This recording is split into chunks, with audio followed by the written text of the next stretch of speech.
Welcome back to the Hype Mind. I'm Bear. I think I've improved the computer audio since last time. So definitely hit like if you think so too. But you're all just in time for everybody's favorite time, which is story time. And who doesn't appreciate horror and haunted stories? So that's what I've got to kick this off today. If two people living in a house, one believes in ghosts, the other doesn't. In the middle of the night, they're both woken up by a loud knock. So the one who believes in ghosts gets up and freaks out because he believes the house is haunted. So he goes downstairs and he turns the lights on and he does everything to prevent, everything you do to prevent a ghost encounter for that matter. And then calls an exorcist to banish any ghosts or demons from the house and stays up the rest of the night in watchful vigilance, readying himself for a ghost to come out and for the worst case scenario, for it not to be a friendly ghost, and doesn't get much sleep that night.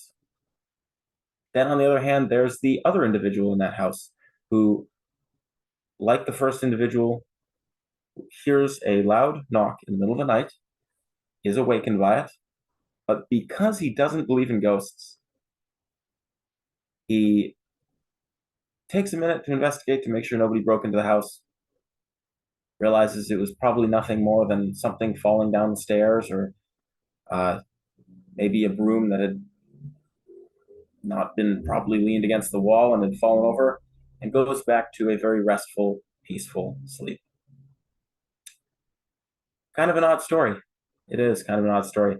And I was introduced to this story the other day because of the meaning that it had.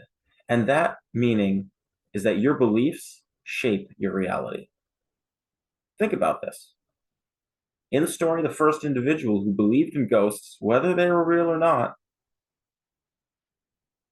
suffered, for my choice of words, suffered a very long, stressful night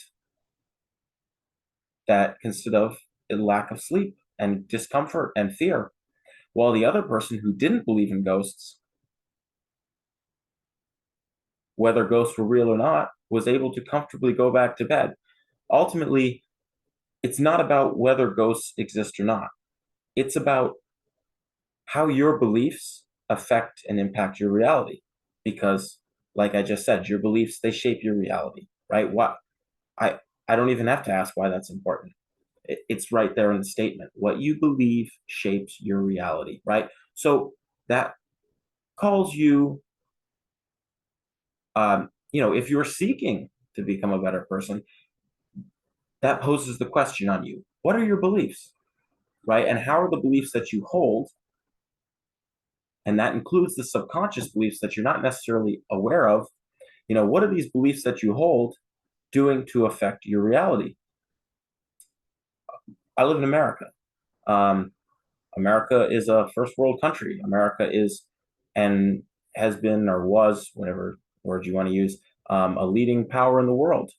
A lot of people in America believe that they're oppressed. They believe that they're victims. They believe that they're poor.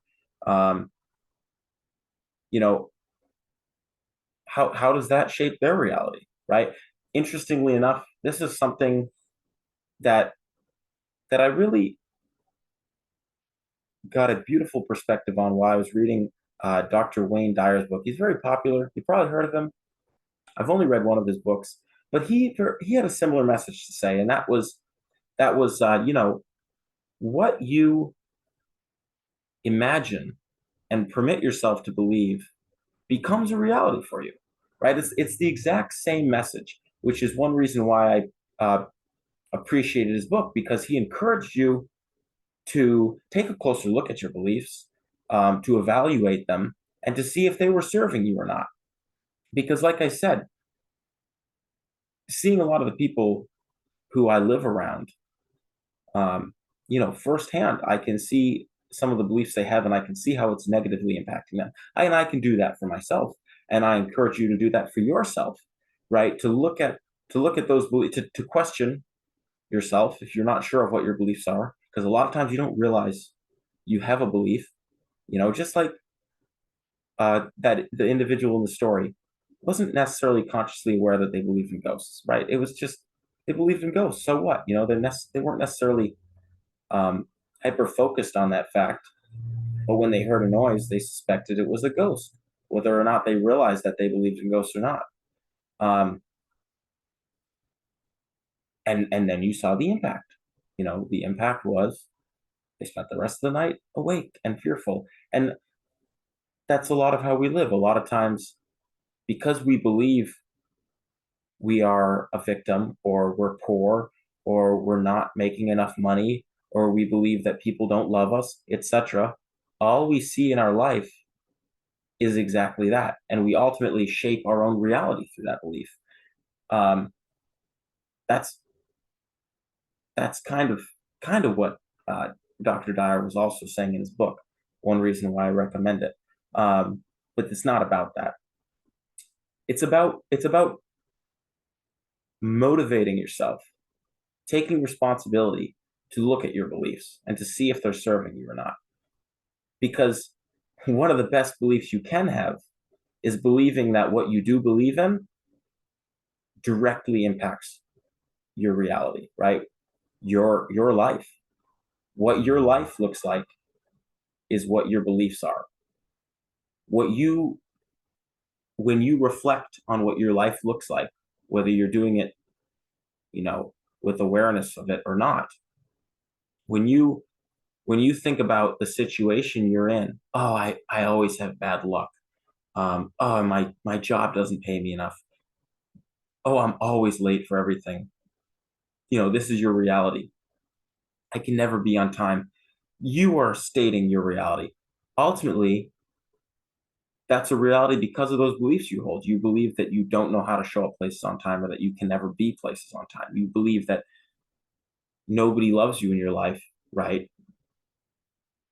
Because you believe that nobody loves you in your life. And so in the process of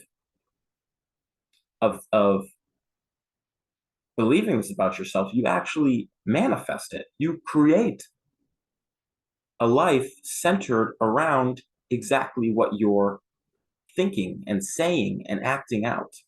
So that's one reason why I think the idea behind fake it till you make it existed, because it's kind of a way to hump your way over the hill, right? It's how you push through. It's how you destroy an old belief to create a new one, right? You might not necessarily you if you previously held the belief that you're not a wealthy individual and you don't make enough money and you aren't rich and you're part of the lower class or whatever. Well, faking it till you make it encourages you to um, to pretend, and eventually, in the process of pretending repeatedly, it becomes a habit, right? Um, Man, what do they say? Excellence is not a singular act, but a habit, right? And so, in the process of establishing this habit, you ultimately reform your old belief into a new belief, right? Hopefully, a better belief. And then, from there, it manifests itself into reality, because anybody who, keeping to the example I previously used, anybody who believes they're wealthy, you fake it. I'm wealthy. I make tons of money. I make all the money I need to do well in life, right?